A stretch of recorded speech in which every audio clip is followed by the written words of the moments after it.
DRC is on fire right now. Tshisekedi's forces are battering innocent Congolese protesters fighting his desperate third-term power grab, while the African Union sits silently watching our continent bleed again. My African family, wake up. This is not another headline. This is your blood-boiling reality on June 12, 2026. Right now, in the heart of Kinshasa, Congolese security forces under President Felix Tshisekedi's orders are violently crushing peaceful protesters who dared to stand outside parliament and say no to constitutional changes that would let this man cling to power for a third term.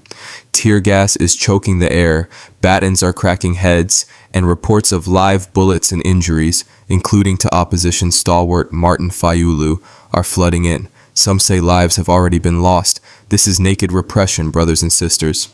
A constitutional coup unfolding in broad daylight while the so-called guardians of African unity do what? Issue another weak statement, turn a blind eye. As a Pan-African journalist who's reported from the front lines across this mighty continent, from the Sahel battlegrounds to the bustling streets of Nairobi, from the mineral-rich soils of the DRC to the vibrant markets of Lagos, I am furious. We cannot keep pretending this is normal. Africa is being betrayed from within, and today in Kinshasa, the mask has completely fallen off. Let me take you there. Crowds gathered peacefully to oppose a bill rammed through the National Assembly, a parliament boycotted by the real opposition that opens the door to a referendum twisting term limits. Tshisekedi, in power since 2018 amid fraud claims, re-elected in 2023 with even more controversy, now wants more time. If the people ask, he said recently. But the people on the streets today are shouting the opposite. Respect the Constitution, leave in 2028. Instead, his forces unleashed hell. Witnesses describe chaos, women and youth running, blood on the pavement, opposition leaders like Moise Katumbi calling it out as blood on Tshisekedi's hands. This isn't governance, this is dictatorship with a democratic paint job. And why? Because power in Africa often becomes an addiction. The eastern DRC remains a war zone with M23 and other militias, foreign interests circling the coltan, copper, and gold like vultures. Yet instead of fixing that, the elite in Kinshasa are playing games with the basic rules of the game. The people are exhausted, poor despite unimaginable wealth, displaced, hopeless. Protesting is their last voice, and it's being silenced with violence. Family, zoom out. This Kinshasa crackdown is just the latest chapter in a tragic African playbook that's repeated for decades. How many times must we watch presidents hit their two-term wall and suddenly discover the people need me longer? It's maddening. Look at the evidence across our motherland. Uganda, Yoweri Museveni since 1986. Removed term limits in 2005, still ruling with opposition crushed and youth protesting in vain. Rwanda, Paul Kagame engineered changes to stay potentially until 2034. Praise for roads and tech, but democracy silenced. Côte d'Ivoire, Togo, Chad, Gabon, same script.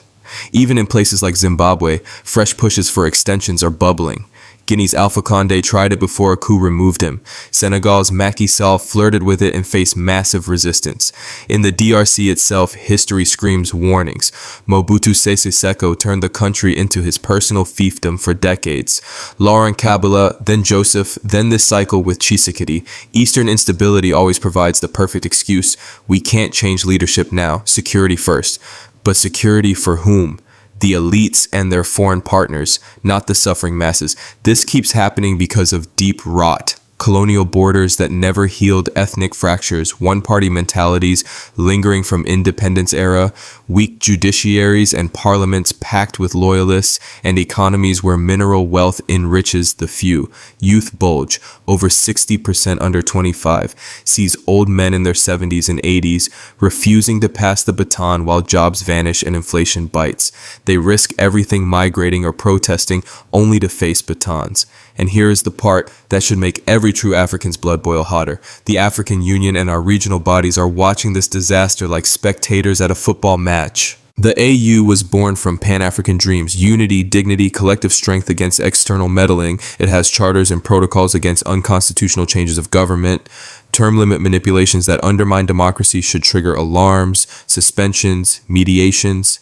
But what do we see? For legal power grabs like this DRC referendum push, mostly polite statements, calls for dialogue, and business as usual.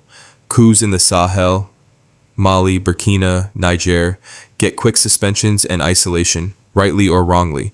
But when elected leaders rig the system to overstay, crickets or timid words. SADC, EAC, ECCAS, same story. They mediate in eastern DRC conflicts involving Rwanda and others, but on Kinshasa's internal democratic sabotage, foot dragging. While protesters choke on tear gas today, these organizations hold meetings, issue press releases, and move on.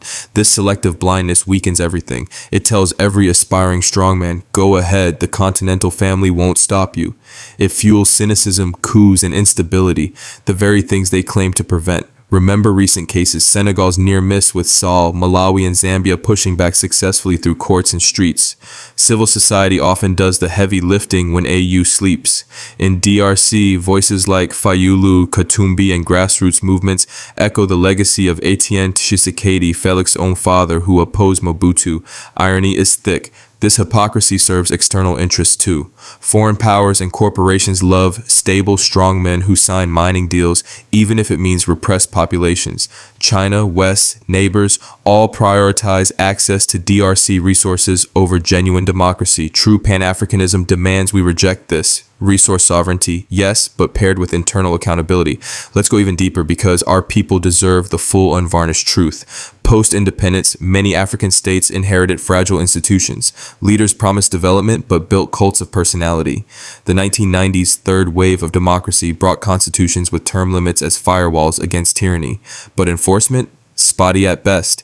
Economic pressures, debt to IMF/World Bank, commodity dependence make leaders desperate to control the state coffers. In DRC specifically, vast territory, over 100 ethnic groups, history of fragmentation make unity hard. Yet unity is possible. Look at Botswana's stable transitions, Ghana's democratic maturation, or Senegal's vibrant, though imperfect politics. Success stories exist when leaders prioritize institutions over self, but failures dominate headlines because they fit the Africa rising but unstable narrative pushed globally.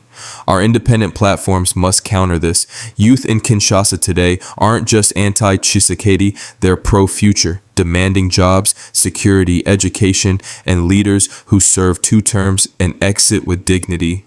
Compared to the AES alliance in the Sahel, Traoré and others rejecting French influence, pushing self-reliance.